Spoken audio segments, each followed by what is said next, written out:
Hola, gracias por ingresar a la lección número 51 de Cristología, estudiando juntos la bendita y gloriosa persona de nuestro Señor Jesucristo. Dios mediante, como les avisé en la lección anterior, van a ser 72 lecciones.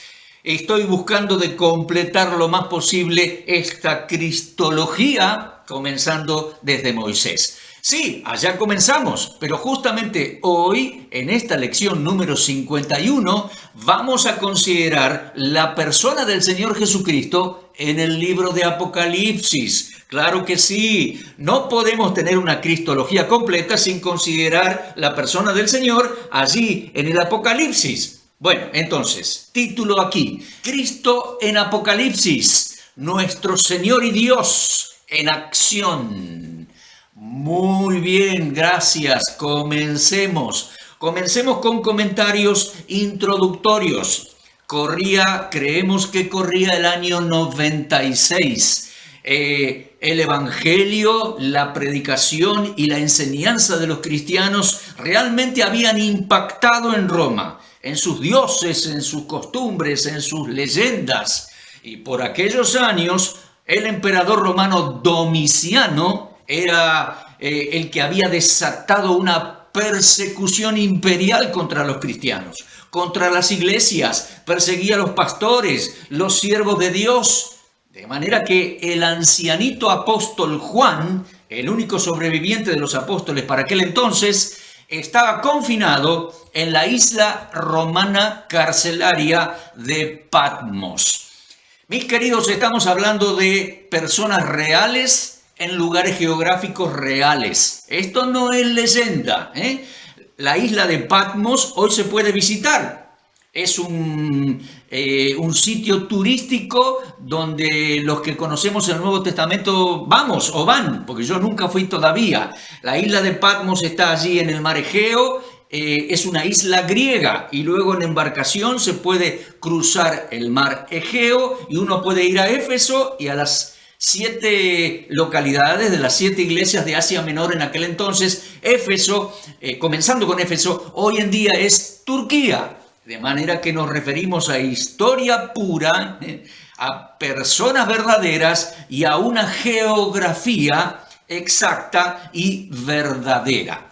Domiciano, persiguiendo a los cristianos en aquel entonces, se hacía llamar Señor y Dios. En todas sus resoluciones figuraba así, Señor y Dios, y todos los que se acercaban a él se tenían que inclinar y reconocerlo como Señor y Dios. Mire usted, los cristianos tuvieron severos problemas ante esto porque ellos reconocían al Señor Jesucristo como su único Señor y Dios. Entonces, ahí tenemos, en la hora más oscura para su siervo Juan. Entienda, Juan era jovencito en la crucifixión. ¿Se acuerda que él estaba ahí? Jovencito, pero habían pasado unos 60 y casi 6 años. Era ancianito. Entonces, Juan, en la hora más oscura de su vida, ancianito, golpeado, injustamente encarcelado, entonces el Señor Jesucristo fue a la isla de Patmos para manifestarse a su siervo fiel y para marcar para siempre con su revelación quién era y es el verdadero Señor y Dios. Bien, entonces estudiemos Cristología. ¿Sabe una cosa? Le voy a explicar dos extremos. Por un lado, sería una carencia nuestro estudio si no consideramos a Cristo en el Apocalipsis. Pero por otro lado, le tengo que avisar que no voy a hacer un estudio detallado o detenido del Apocalipsis. No, vamos a ir observando su persona. No estamos estudiando profecías bíblicas, no estamos estudiando siquiera el libro del Apocalipsis. Estamos observando en Cristología la persona del Señor Jesucristo desde el libro de Apocalipsis. ¿Lo comprende? Les aviso entonces que va a ser un pantallazo un tanto rápido por el libro de Apocalipsis. Comencemos entonces. Les quiero decir que sin dudas el Señor Jesucristo es la figura central y principal de todo el libro de Apocalipsis. Obviamente, usted lo lee por completo y llega a la misma conclusión. En esta lección vamos a considerar entonces una síntesis de los capítulos, y sobre todo los capítulos que más lo presentan a él, más nos detallan su magnífica persona. ¿De acuerdo? Este libro completa, el libro de Apocalipsis, este libro completa, aquí tengo mi Biblia abierta en Apocalipsis, este libro completa la revelación de la profecía hebrea. Sí. Lamentablemente muchos comienzan, en vez de leer todo el Antiguo Testamento primero, comienzan por el Apocalipsis porque les interesa la profecía, porque es atractivo, etc. Pero no lo pueden comprender bien. Claro que no, porque es el último de los libros de la profecía hebrea. Incluso algunos piensan que el original fue escrito en hebreo, algunos piensan, y eso es más cercano a la verdad, a lo cierto, que el Señor hablaba hebreo con Juan y en sus expresiones eran en idioma hebreo, pero bueno, tenemos manuscritos antiguos del libro de Apocalipsis en griego. En la isla de Patmos, en ese punto de debilidad extrema, cuando Juan pensaba que todo se terminaba y ya no había salida, el Señor lo sorprendió y lo estremeció. Sí, lo vamos a leer ahora en capítulo 1. Lo estremeció llegando y manifestándose a él. Juan se dio vuelta y lo vio magnífico en su esplendor, en su hermosura, en su gloria. Como le digo, habían pasado más de 60 y tantos años desde que el Señor fue elevado del Monte de los Olivos. Juan estaba viejito ya, pero ve al Señor en gloria. Cuando Juan lo vio, cayó como muerto a sus pies. La misma imagen de aquel piadoso ancianito Daniel que se postra y cae ante los pies del Señor. Bueno, la descripción del aspecto del Señor y los anuncios que hace, sus títulos, nos estremecen hasta el día de hoy con solo pensarlo. Capítulo 1. Estaba Juan en la isla de Patmos. Aquí leemos Apocalipsis 1:9. Yo, Juan, vuestro hermano y copartícipe vuestro en la tribulación, reino y paciencia de Jesucristo, estaba en la isla llamada Patmos por causa de la palabra de Dios y el testimonio de Jesucristo. Estaba en el Espíritu el día del Señor y oí detrás mío, dice el ancianito Juan, oí detrás mío, versículo 10, una gran voz como de trompeta. Aquí tenemos un aspecto para anotar. La voz del Señor retumba como trompeta, penetrante en los oídos. La voz decía: yo soy el alfa y el omega, el primero y el último. Escribe en un libro lo que ves y envíalo a las 7 iglesias de Asia Menor. En principio él va a escribir el capítulo 1 lo que vio, capítulo 2 y 3 serán una colección de 7 cartitas breves, y capítulo 4 al 22 de nuestra configuración del Apocalipsis es todo lo que el Señor le mostró hacia el cielo y hacia el futuro reino y hacia los cielos y la tierra futura, la Jerusalén celestial. Todo profético desde capítulo 4 en adelante. El Señor dice que se manifestó en gloria ante Juan. Dice versículo 12, me di vuelta, dice Juan, para ver aquel que hablaba la voz conmigo, y vuelto vi 7 candeleros de oro, y en medio de los 7 candeleros, que creo que son 7 menoras de oro, ese candelero con 7 fuegos, 7 brazos, allá arriba tengo uno, ahí, justo ahí, uno pequeño, 7 menoras de oro, y entre las menoras se paseaba el Señor en su esplendor. ¡Qué bárbaro! ¡Qué bueno es saber que Él tiene el control de la situación, que Él no cambia!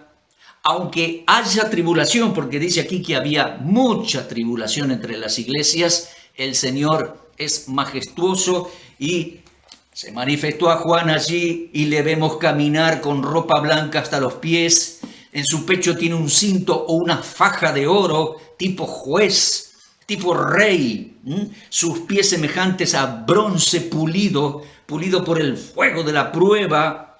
salía de su boca una espada aguda de 2 filos, su voz era como estruendo de muchas aguas y como sonido de trompeta, su rostro resplandeciente como el sol, dice Juan. Cuando lo vi, caí como muerto a sus pies. Claro que sí. Y el Señor se acercó, dice versículo 17, puso su mano derecha sobre Juan y le dijo, no temas, yo soy el primero y el último. Pase lo que pase, soy el primero y el último, soy el principio y el fin, tengo el control de toda la situación. Soy el que vivo, dice versículo 18, y estuve muerto. Mas he aquí que vivo por los siglos de los siglos. Amén. Escribe las cosas que ves, capítulo 1, las cosas que son, 7 cartitas a las iglesias de Asia Menor, capítulos 2 y 3, y las cosas que serán después de estas, desde capítulo 4 al 22, todo profecía para el futuro. Capítulo 1, la majestad y majestuosidad del Señor. ¿Qué le parece? Podríamos estar estudiando horas cada uno de estos detalles y cada una de las declaraciones del Señor Jesucristo. Incluso las importantísimas declaraciones que Él hace de sí mismo. Tengo algunas cositas para destacar aquí. El Señor dijo, yo soy el primero y el postrero. Es el creador y el que consumará todas las cosas prometidas. El autor y consumador de la fe. Yo soy el primero y el último. Las iglesias pasaban por tribulaciones, los siervos de Dios, pero dice, yo también pasé por tribulaciones. Y Pablo le dijo a los tesalonicenses, es necesario que por muchas tribulaciones entremos en el reino de Dios. Claro que sí. El Señor no nos evita las tribulaciones, y más las que son por causa de dar testimonio de su nombre. Es necesario y es bueno y es una honra dar testimonio de su nombre en este mundo. Vendrán tribulaciones. El Señor no nos quita las tribulaciones, nos fortalece para atravesarlas, nos acompaña para atravesarlas y nos fortalece para dar testimonio de Él. Dice, yo soy el primero y el postrero. ¿Sabe qué? Esto me hace acordar a Isaías 44:6, cuando Jehová dice, yo soy el primero, yo soy el postrero, fuera de mí no hay Dios. El Señor se atribuye esas palabras. Correcto, hemos estudiado en nuestras lecciones previas de Cristología que el Señor Jesucristo es Dios en ser humano judío. La segunda persona de la deidad que vino para ser humano para siempre. Dios en ser humano judío. Y es correcto que Él diga, yo soy el primero, yo soy el postrero y fuera de mí no hay Dios. Después dice testigo fiel. Mártir fiel, dio la vida por la causa y fue fiel hasta la muerte. Y nos planta el ejemplo, porque se lo va a decir a Juan y nos dice a nosotros. Después dice el soberano de los reyes de la tierra. No lo leí, pero está allí en la introducción. El Señor será, cuando venga, Rey de Reyes, el soberano de los reyes de la tierra. Mientras tanto, gobernaba Domiciano. Le dio un ataque de celos y de ira contra los cristianos. Se hacía llamar Señor y Dios, pobrecito, como el faraón. ¿Se acuerda que se creía Dios? Ay, ay, ay, el Señor dice que, el texto dice que Él es y será cuando regrese el soberano de los reyes de la tierra. Luego dice aquí, que está traducido en nuestro castellano, Reina Valera 60, desde el manuscrito griego dice, yo soy el alfa y la omega. Primera letra del alfabeto griego, última letra del alfabeto griego, como decir, yo tengo la primera y última letra, yo tengo la primera y última palabra. No solo de lo que está escrito, sino de todo lo que sucede y sucederá. Mire, algunos piensan que el Señor hablaba en hebreo, de manera que debe haber dicho, yo soy la letra Aleph, y yo soy la letra Tav. En un sentido es lo mismo. Además, esa Aleph y esa Tav forman una Palabra rara que se repite muchas veces desde Génesis 1:1. Pero ese es tema de otro momento. El Señor es el que tiene la primera letra y la última, la primera palabra y la última en todo. Leemos un poquito, repasamos un poquito de su aspecto de gloria. Tienen que entender que Juan era muy ancianito, estaba golpeado, ya estaba muy decepcionado, muy desgastado. Todo a su alrededor era muy triste, muy feo. Allá seguramente tenía el fondo el mar, no tenía salida. De pronto ve al Señor en gloria. Cómo cambian las cosas cuando lo vemos a Él, aún por la fe. Dice aquí, el aspecto del Señor, la persona del Señor. Eso estudiamos en Cristología. Dice que Él tenía voz como de trompeta, estridente, penetrante, no hay forma de no escucharla, sorprendente. Voz como estruendo de muchas aguas. Esa voz estruendo de muchas aguas que nos abruma su poder. Si usted estuvo alguna vez en estruendo de muchas aguas, al lado de unas cataratas o algo parecido, no se oye uno, hay que gritarse para escucharse, porque esa voz de las cataratas, digamos, tapa todo, como estruendo de muchas aguas, su voz autoritaria. Él estaba vestido de una ropa blanca que llegaba hasta los pies. Tenía una faja, un cinto de oro, como los jueces o como los reyes. Él es el rey y él es el juez, ¿verdad? Parecido a Daniel 10, en la visión donde él se apareció preencarnado ante Daniel, el ancianito. Una escena similar, la del ancianito Juan ante el Señor, resucitado, y la del ancianito Daniel ante el Señor, en Daniel capítulo 10, el Señor preencarnado. Bien, cabellos y cabeza blancos, su santidad, su pureza, su intensidad, su poder. Después dice que tenía ojos como llama de fuego para ver la maldad, para hacer juicio justo. Pies como bronce, el bronce bruñido, pulido en el fuego de la aflicción de la cual el Señor salió perfecto. Él fue perfecto hasta la muerte y muerte de cruz. Nunca nos olvidemos. Después dice que tenía en su mano estrellas. Eso no lo leí. 7 estrellas. Que dice, son los 7 mensajeros a las 7 iglesias. Las menoras, los candelabros de oro son símbolo de las iglesias en Asia Menor. Esas iglesias que se fundaron por el ministerio del apóstol Pablo, comenzando allí en Éfeso, desde Hechos capítulo 19. El Señor tenía rostro como sol y tenía una espada que salía de su boca. Su verdad, su justicia. Pero mansamente el Señor se manifiesta a su siervo ancianito y le dice, no temas. No temas, Juan, yo tengo el control de todas las cosas. Escribe lo que ves en un libro.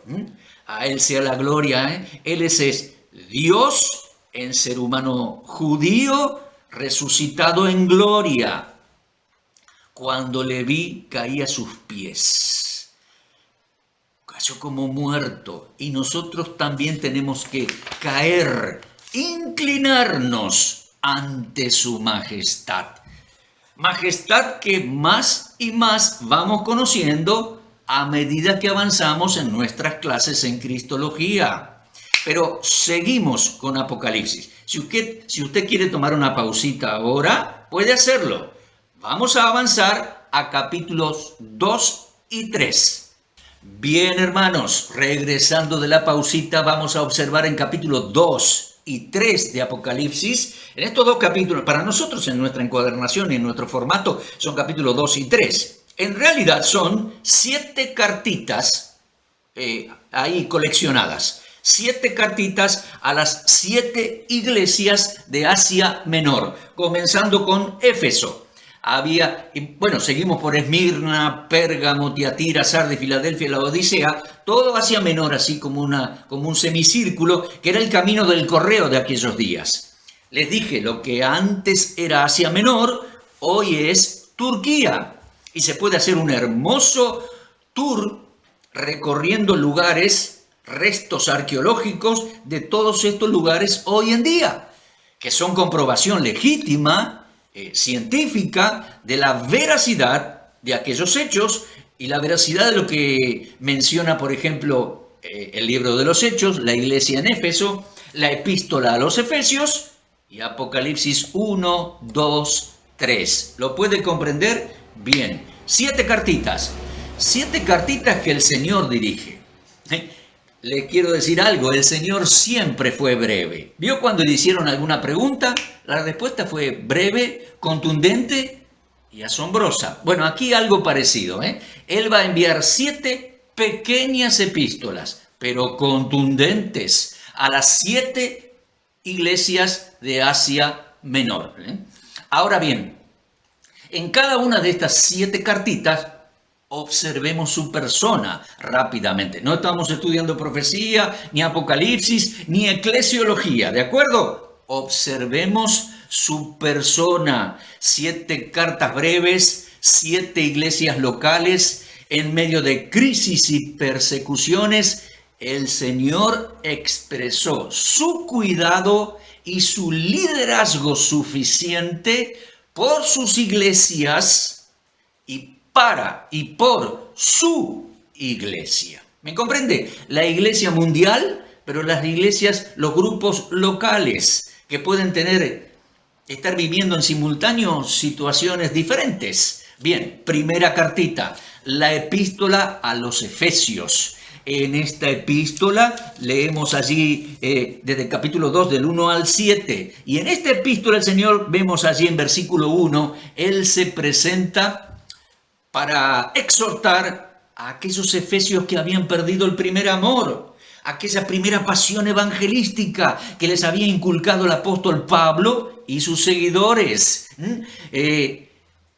A ellos se manifestó como el que tiene los 7 mensajeros en sus manos, el que camina entre las iglesias y conoce cada situación, el que tiene las 7 iglesias en su diestra, el que anda en medio de los candeleros y le va a decir: conozco tus obras, conozco tus años, conozco tu trayectoria, tus sufrimientos. Ahora, has abandonado tu primer amor. ¿Qué tienes que hacer?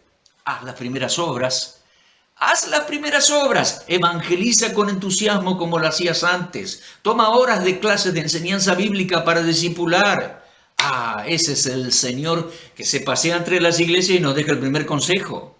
Él es el que ve el panorama, el desarrollo, porque en Éfeso comenzó la obra evangelística en toda Asia Menor. A ellos les dice: vamos, recupera esto, haz las primeras obras. Segunda iglesia, Esmirna. Ellos estaban pasando a pocos kilómetros de distancia, porque cada una de estas iglesias está a pocos kilómetros de distancia, 30, 70, 120, me refiero a eso, ¿no? En Esmirna pasaban y pasarían por fuertes aflicciones. Y aquí el Señor se presenta como el varón de dolores, el que pasó por los más terribles sufrimientos, incluso el que murió y estuvo muerto, sabe de qué se trata. Él es el varón de los dolores que murió y ahora vive. Y Él es el que nos acompaña y nos anima para pasar por la aflicción. Aquí tengo anotado que no nos quita de las aflicciones, nos capacita para atravesarlas. Mire lo que le dice a los cristianos de Esmirna, versículo 10, Apocalipsis 2:10. No temas en nada lo que vas a padecer. Sé fiel hasta la muerte, te daré la corona de la vida. Al que venciere, dice el Señor, el que venciere, allí dice versículo 11, no sufrirá daño de la segunda muerte, etc.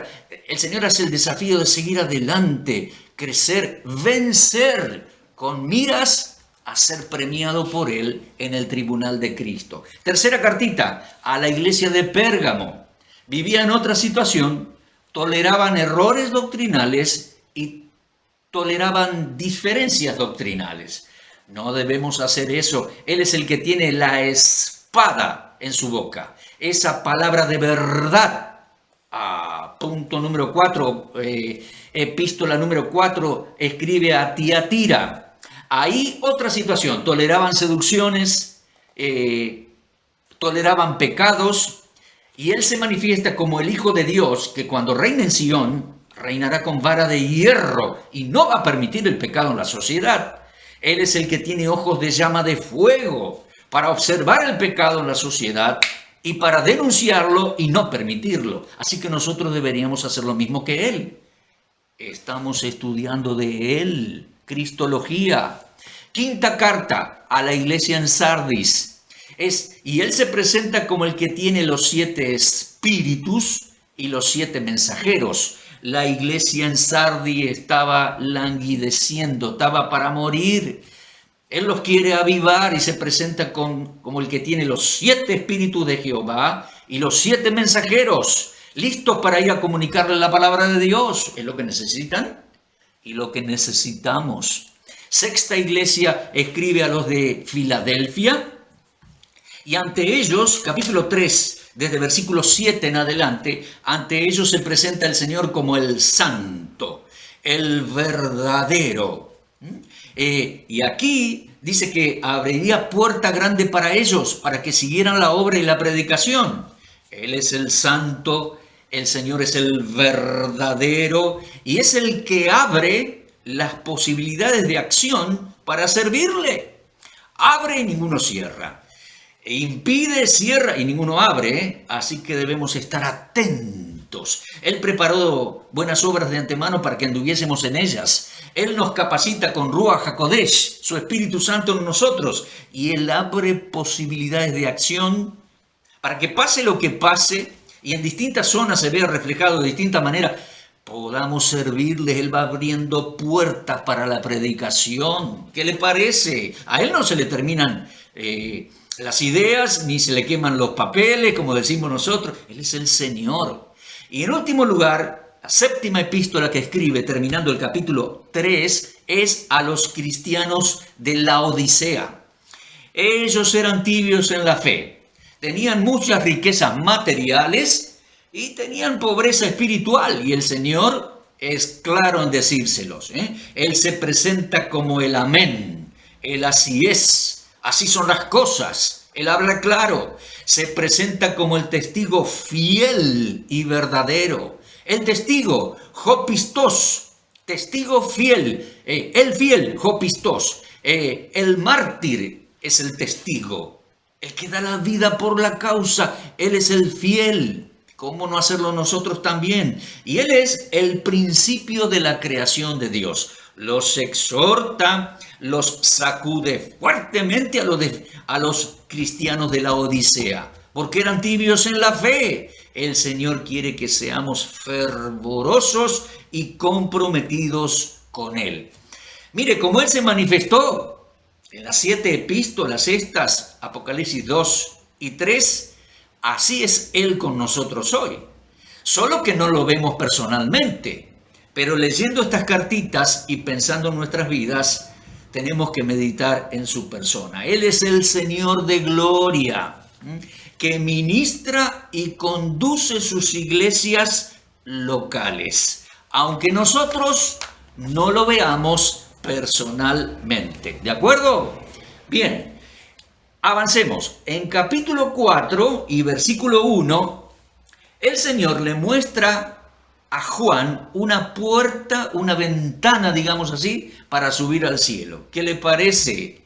O sea que desde capítulo 4 y versículo 1 hasta el final del libro de Apocalipsis, todo será profético, futuro y con visiones celestiales. Aunque en algún momento, en algunos capítulos, baja de nuevo a la tierra, aquí va a subir para hermosas visiones celestiales, sobre todo capítulo 4 y 5. ¿Quiere hacer una pausa? Ahora es el momento. Vamos enseguida a ingresar, continuando nuestro estudio de Cristo, nuestra cristología. Vamos enseguida a empezar capítulo 4. Es decir, enseguida vamos a subir y nos vamos a imaginar leyendo las glorias celestiales en Cristo. Pausa. Avanzamos entonces, queridos hermanos, a Apocalipsis capítulo 4 y versículo 1. Dice Juan: después de esto miré, y aquí una puerta abierta en el cielo. Y la primera voz que oí como de trompeta, que hablaba conmigo, me dijo: sube, es el Señor. Me dice: sube acá, y yo te mostraré las cosas que sucederán después de estas. ¿Qué tema ese? Una puerta en el cielo. El Señor lo sube a Juan al cielo. ¿Sabe que los científicos dicen que viajar así por el espacio son millones de años a la velocidad de la luz? Pero que el espacio tiene cierta ventanita, cierta puerta, como para acortar camino. Que la curvatura del espacio-tiempo, que la velocidad es relativa ahí en la física relativista y que... ¡qué interesante! Bueno, aquí el Apocalipsis nos dice algo de eso. Ahora bien, preste atención. Como Juan sube al cielo, nosotros también. Ahora, no solamente para leer las visiones celestiales. Creo que este es el punto donde también en el orden profético se marca el arrebatamiento de la iglesia. Luego de las 7 iglesias en la tierra y antes de la tribulación, el Señor se lleva a su iglesia al cielo. En capítulos 4 y 5 leemos las visiones celestiales. Cuando nos lleve, estaremos protagonizando estas señales, estas escenas celestiales. ¿Qué le parece? Capítulo 4 es toda una adoración al Creador. Hay un despliegue así, un gran trono, seres vivientes extraordinarios, y adoraremos al Creador. Contemplaremos la creación de una manera magnífica, ubicados sobre un mar de cristal. Adoraremos al Creador. Dejaremos atrás en el mundo los absurdos argumentos evolucionistas. Adoraremos al Creador. Incluso adoraremos al Señor como Creador. Mire, tengo aquí anotado, tenemos escenas celestiales, capítulo 4, adoración al Creador. Capítulo 5 enseguida, hay un reconocimiento, entrando a capítulo 5, y una adoración especial al Cordero, al Señor. Estaremos allá en este reconocimiento especial. Y el Cordero además es presentado aquí como el león de la tribu de Judá. Miren, dice Apocalipsis 5, versículo 5. He aquí que uno de los ancianos me dijo: no llores. El león de la tribu de Judá, la raíz de David, ha vencido para abrir el rollo, desatar sus sellos. Y miré, versículo 6. Vi en medio del trono de los 4 seres vivientes, en medio de los ancianos, estaba en pie un cordero como inmolado. Vino, tomó el rollo, y todos se postraron, se postrarán, nos postraremos en adoración, porque dice, versículo 8, voy a leer hasta el 10. Apocalipsis 5:8, cuando hubo tomado el libro, los 4 seres vivientes y los 24 ancianos se postraron delante del Cordero, el Señor de gloria. Todos tenían arpas, copas de oro llenas de incienso, que son las oraciones de los santos. Cantaremos un nuevo cántico diciendo: digno eres de tomar el libro y de abrir sus sellos, porque tú fuiste inmolado y con tu sangre nos has redimido para Dios. De toda nación, linaje, idioma, nos has hecho para nuestro Dios. Reyes y sacerdotes reinaremos sobre la tierra. Qué magnífico, mis amigos. Mire, Apocalipsis 5:5 es el único lugar donde se dice que el Señor, el Cordero, Jesucristo, es el león de la tribu de Judá. En el Antiguo Testamento se lo insinúa. El león es el símbolo de la tribu de Judá hasta el día de hoy. Los judíos ponen el estandarte de tribu de Judá, está el león. El león está allí en la bandera de Jerusalén y en el símbolo de Jerusalén. Mire, el león de la tribu de Judá. Ariel, león de Dios, es llamada Jerusalén en el libro de Isaías. Se lo coloco aquí. Ariel. Y él es, allá en el cielo, lo vamos a declarar, él es el león de la tribu de Judá. Y ya estaba escrito en Joel 3:16, No es muy difícil memorizarlo, ¿no? Joel 3:16. Estaba escrito que el Señor rugirá desde Sión, gobernando, juzgando, reinando, y Él será la esperanza y la paz de su pueblo Israel. Así que el león de la tribu de Judá, Apocalipsis 5:5, Joel 3:16, el Señor rugirá desde Sión. Quiero decirles algo más. Esta visión profética de Apocalipsis 5, que el Señor recibirá el reino allá y nosotros atestiguaremos y cantaremos que Él es digno de recibir el honor y el poder y la gloria. Eso está aquí en Apocalipsis 5, versículo 12. El Cordero es digno de tomar el poder, las riquezas, la sabiduría, la fortaleza, la honra, la gloria, la alabanza. Nosotros cantaremos esto, diremos esto. Nosotros atestiguaremos y daremos respaldo a Él. Gloria a Él es y será digno de tomar el poder y la alabanza. Es el momento cuando el Dios, el Padre, estará entregando el reino al Señor Jesucristo, Dios el Hijo glorificado. Y quiero decirles, se lo dije varias veces ya, pero lo repito en otras lecciones, se lo repito ahora, esta escena es la misma de Daniel capítulo 7, versículos 13 y 14.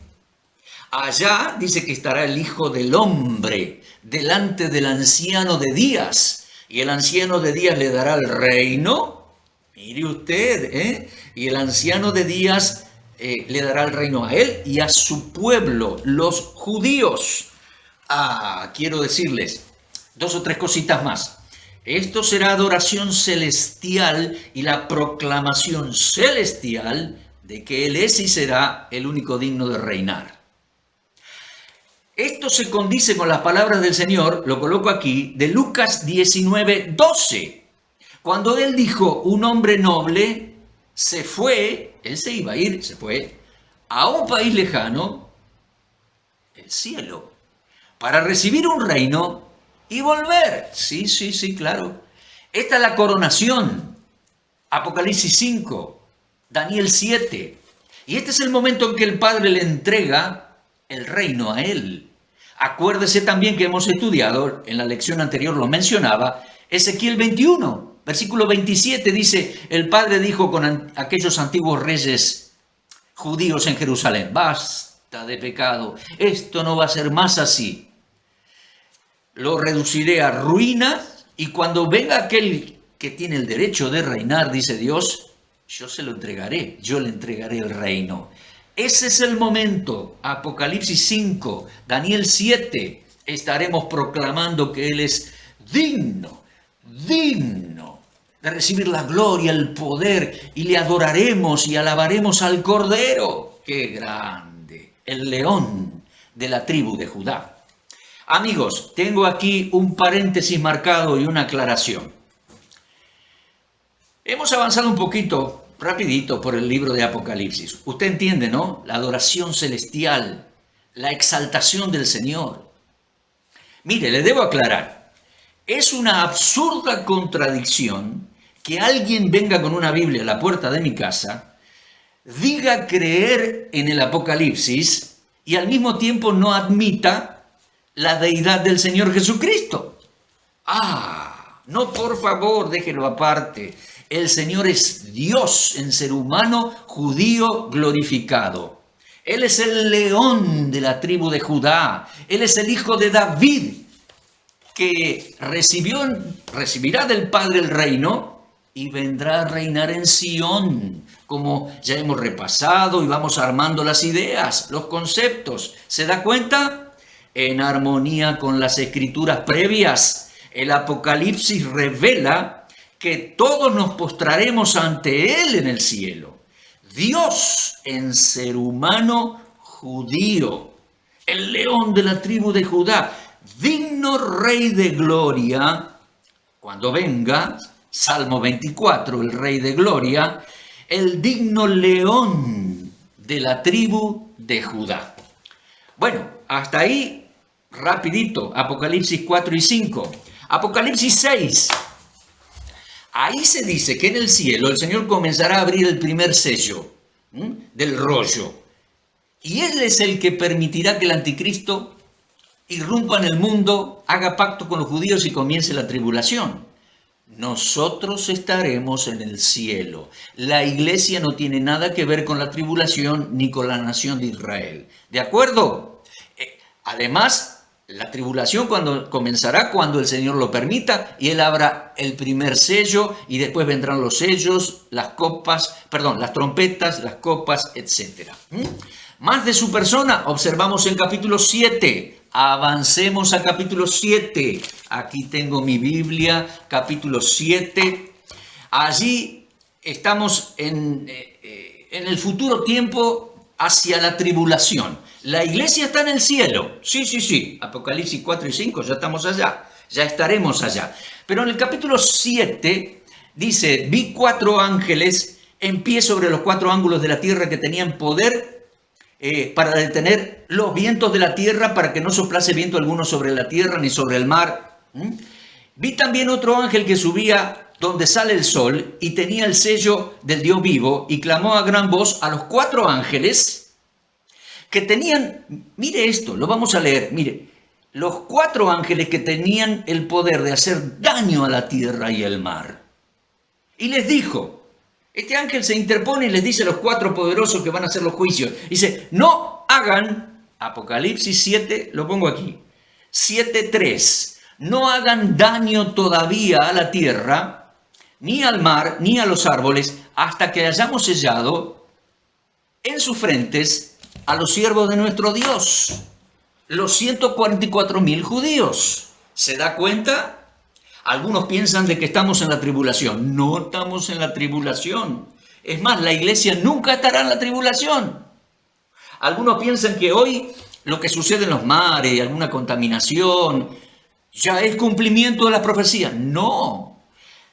Los juicios apocalípticos serán severos, mundiales, terroríficos, ejecutados por ángeles. Aquí lo leímos. Ángeles que tienen el poder de hacer daño a los bosques, a los mares, a los ríos. ¿Se da cuenta? Y no lo están haciendo ahora. Es más, no lo van a hacer todavía. El Señor se lleva a su iglesia, la historia continúa en el mundo. Y este ángel los detiene y dice, no hagan daño todavía a la tierra y al mar. Mire, ¿hasta cuándo? Hasta que primero sellemos los 144,000 siervos de Dios. Y se dice después que son judíos. Dios los va a sellar en la frente, en la mano, de manera que ellos en la tribulación van a pasar muchas dificultades, pero no van a ser matados, no van a ser asesinados. Incluso van a tener hambre, van a ser encarcelados, van a sufrir bastante, pero no van a ser matados porque van a ser los siervos del Dios Altísimo marcados por esta marca, este sello que los ángeles van a poner. Los judíos no saben de qué tribu son hoy en día, pero parece que Dios sí. Y enviará a sus ángeles para marcar 12,000 judíos de cada una de las 12 tribus de Israel. Varones, aquí no hay lugar para damas, varones judíos que evidentemente llevarán el mensaje de salvación al mundo. Anunciarán que el rey regresará y anunciarán que hay perdón de pecados por el Cordero. ¿Por qué? ¿Por qué digo esto? Porque después aparece en escena una multitud que nadie puede contar. Apocalipsis 7:9. Después de esto vi una multitud que nadie podía contar, de todas las tribus, naciones, pueblos y lenguas que estaban delante del trono y de la presencia del Cordero. O sea que los 144,000 van a llevar el mensaje del Cordero al mundo. Habrá gran predicación en los días de la gran tribulación. Yo creo que Dios siempre mantiene en mente la oración de Habacuc. Dijo Habacuc, Señor, aviva tu obra en medio de los tiempos. Señor, en tu ira, acuérdate de tu misericordia. Y en la hora de mayor ira, la gran tribulación, Dios tendrá misericordia del mundo. Les enviará 144,000 judíos mesiánicos a anunciar su palabra al mundo. ¿Son muchos misioneros? Claro que sí. ¿Cuántos países hay en el mundo hoy? Como 200. Si fuesen 144, 1000, o sea, 1000 para cada país. Bueno, son un poquito más que 144 países, algunos más grandes, otros más chiquitos. Pero habrá centenares de misioneros en pocos meses, en pocos años, que llevarán la palabra de Dios desde Jerusalén, judíos mesiánicos, al mundo entero.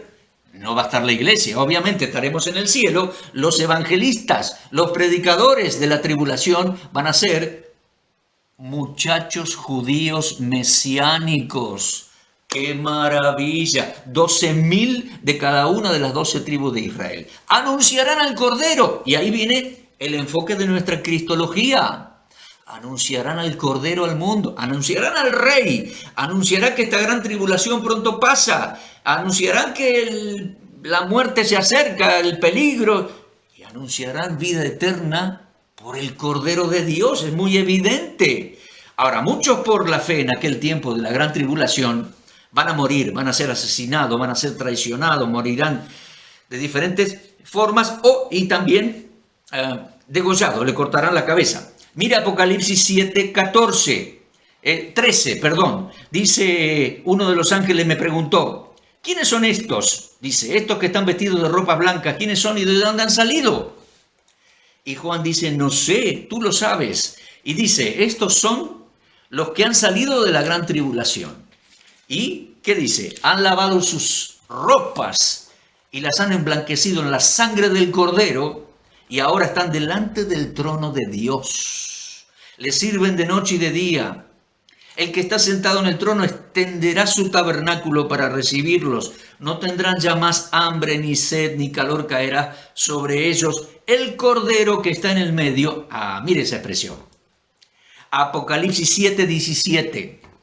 El Cordero que está en medio del trono los pastoreará, los guiará a fuentes de aguas de vida, enjugará toda lágrima de los ojos de ellos. ¡Qué magnífico! Comprendamos entonces, el Señor va a traer los juicios de la gran tribulación al mundo. Los ángeles lo van a ejecutar. No se cumple hoy de ninguna manera. Será terrible. Pero antes de eso, dice, van a sellar los ángeles 144.000 judíos mesiánicos para llevar el mensaje de salvación al mundo entero. 144.000 judíos mesiánicos predicarán acerca del Cordero al mundo y habrá millones de salvos. La historia continúa en capítulo 14. Ahí hay una visión que cuando todo termine, estos 144.000 judíos mesiánicos van a ser llevados a Jerusalén y habrá un gran acto de reconocimiento y de adoración al Cordero. ¿Ven? Ellos no mueren, no morirán en la tribulación. Dice Apocalipsis 14, después miré y aquí el Cordero estaba en pie sobre el monte Sión. Sión, en Jerusalén, no hay vuelta que darle. Estaban en pie sobre el monte de Sión y con él 144.000. El Cordero, el Señor, ya regresado a Jerusalén, y los 144.000 que tenían el nombre de él y de su Padre en la frente. Oí una voz del cielo como estruendo de muchas aguas y como sonido de un gran trueno, y la voz que oí era como de arpistas. Será magnífico eso, estridente, fuerte, arpas, magnífico. Y estos cantarán allí en ese gran acto en Monte Sión. 144.000 son como 2 estadios de fútbol bien grandes. Mucha cantidad de hombres, de muchachos, los 144.000. Cantarán un cántico nuevo delante del trono y delante de los 4 seres vivientes y de los ancianos. O sea que estos 144.000 en Sión van a interactuar con el cielo y se oirán trompetas y dice, nadie podía aprender el cántico sino aquellos 144.000 que fueron redimidos de entre los de la tierra. Aquellos siervos del Señor que llevaron su palabra durante la tribulación. Esos son los que no se contaminaron con mujeres. Claro, serán muchachos judíos puros de acuerdo a todos los requerimientos de la ley de Dios. Son vírgenes y siguen al Cordero por donde quiera que va. Estos fueron redimidos de entre los hombres, dice, ¿cómo? como primicias para Dios y para el Cordero. Y capítulo 7 dice, como siervos de Dios fueron marcados para servir, no ser asesinados, llevar el evangelio del Cordero al mundo entero. En su boca no fue hallada mentira, son sin mancha delante del trono de Dios. Qué apto será aquel, el cielo les enseñará ese cántico nuevo en hebreo que solo ellos podrán aprender y nosotros no podremos aprender bien, pero será una experiencia de regocijo magnífico verles y ver al Señor conducir este grupo, interactuar con el cielo, y ellos le darán la gloria al Cordero, su líder supremo y máximo, el Cordero de Dios y los 144.000. ¿Qué le parece? Se agiganta cada vez más en distintos aspectos y detalles y capítulos la persona del Señor, el Señor y Dios, el Señor Jesucristo. Amén. Avancemos. ¿Quiere hacer una nueva pausa? Sí, vamos a avanzar a capítulo 19 y los finales. Pero ¿quiere hacer una nueva pausa? Pausa, ya volvemos. Aquí volvemos, gracias por no haberse ido muy lejos. En Apocalipsis 19 tenemos esa fabulosa visión apocalíptica. Él viene, el Señor regresará al Monte de los Olivos. Primero los montes de Israel, como ya hemos estudiado, descenderá al Monte de los Olivos para reinar en Jerusalén. Cuando venga en un caballo blanco, hará juicio contra todos sus enemigos, pisará el lagar de la ira de Dios. Y dice Apocalipsis capítulo 19 allí, vi el cielo abierto y aquí un caballo blanco, el que lo montaba se llamaba Fiel y Verdadero, el Señor.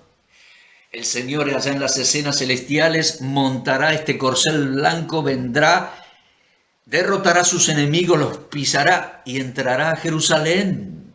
Sus ojos eran como llama de fuego, Apocalipsis 19:12. Había en su cabeza muchas diademas, tenía un nombre escrito que solo él conocía, estaba vestido de ropa teñida en sangre y su nombre es el Verbo de Dios. Los ejércitos celestiales le seguiremos, de su boca saldrá una espada aguda para herir con ella a las naciones y él las regirá después, cuando haya llegado, con vara de hierro. Pisará el lagar del furor de Dios contra los enemigos y en su vestidura y en su muslo tiene escrito el nombre Rey de Reyes y Señor de Señores. ¿Qué le parece esta escena de Apocalipsis 19? La grandeza del Señor. Es paralela a Isaías 63. También hay cierto paralelismo, ciertas menciones en Apocalipsis 14, en Apocalipsis 17. El Señor pisará a sus enemigos, vendrá en gloria como Rey de Reyes. Será su regreso en gloria. Apocalipsis 19, que vamos a estudiar más detenidamente en las próximas lecciones. Vendrá desde el cielo, será el Verbo de Dios, el Rey de Reyes, y también en paralelo con Zacarías 14. Creo que el Señor va a desmontar de su caballo blanco, pisar el Monte de los Olivos, abrirlo al medio, entrar, ser juez y ser rey. Apocalipsis 19. Apocalipsis 20 dice que Él reinará para siempre, aunque cuando se cumplan 1000 años, Él va a ejecutar una serie de juicios pendientes. Lo vamos a estudiar con más tiempo a eso. No le quepa duda, ¿estamos? Y Apocalipsis 21 y 22 nos muestran la gloria del Señor en la Jerusalén celestial y luego la gloria del Señor cuando destruya este planeta y ha de crear, Él va a crear cielos nuevos y tierra nueva donde mora la justicia, tal como lo menciona el apóstol Pedro y ya lo había profetizado el profeta Isaías. Les prometo que los estudiaremos en las lecciones siguientes. Recuerde que a las 60 que le había anunciado al principio, le agregué varias más y van a ser 72. Por eso voy a completar varios temas y tópicos acerca de la persona del Señor Jesucristo. Cerrando esta clase para no hacerla tan extensa, cerrando por hoy, observamos Apocalipsis 22:17. Lo pongo aquí. Ahí el Señor hace una última llamada o invitación para recibir, para beber gratuitamente el agua de la vida que Él da a todo ser humano que le oye y quiere. Apocalipsis 22, 17. Recordará Evangelio de Juan, capítulo 4. Años atrás le había ofrecido a la señora samaritana agua de vida, gratuita, vida eterna. Y aún la seguía ofreciendo ahí en Apocalipsis 22, 17, y aún sigue ofreciendo esa agua de vida para todo aquel que en Él cree, para todo aquel que abre su corazón a Él. Mis amigos, con el Apocalipsis el Señor completó su revelación profética que había comenzado con la Torá que entregó a Moisés, la ley. ¿Se da cuenta? Mire, no necesitamos nuevas cartitas, nuevos libros, nuevas revelaciones, nuevos profetas. No necesitamos.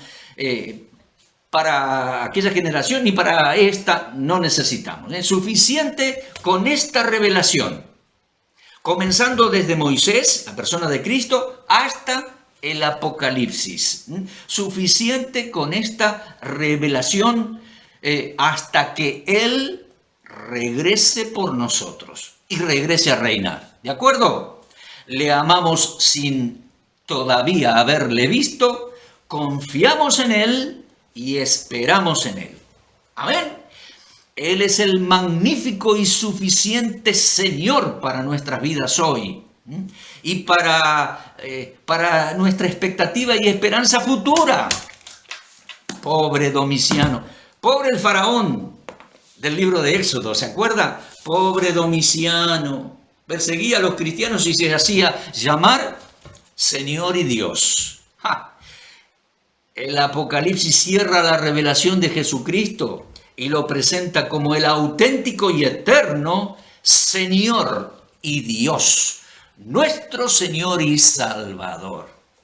Bueno, gracias por haber llegado hasta el final de esta nueva lección. Un panorama muy breve, muy superficial del Apocalipsis. Discúlpenme, pero por un lado no teníamos que dejar de citarlo y por otro lado no era un tiempo como para estudiar a fondo el Apocalipsis. Destacamos su persona, el león de la tribu de Judá, el alfa y la omega, el Señor, su aspecto de gloria, su resplandor, su autoridad, sus títulos, sus mandamientos, sus juicios. ¿Cómo le habremos de adorar en el cielo? Los 144,000 le adorarán en Sión. Él será el Rey de gloria. Cuando regrese, termine con los enemigos y reine. Él es el auténtico y eterno Señor y Dios. Muchas gracias. Dios les bendiga. Que podamos seguir profundizando en el conocimiento de la bendita persona de nuestro Señor Jesucristo. Gracias por su atención. En la buena gracia de Dios nos encontramos en la próxima lección. Chao, gracias.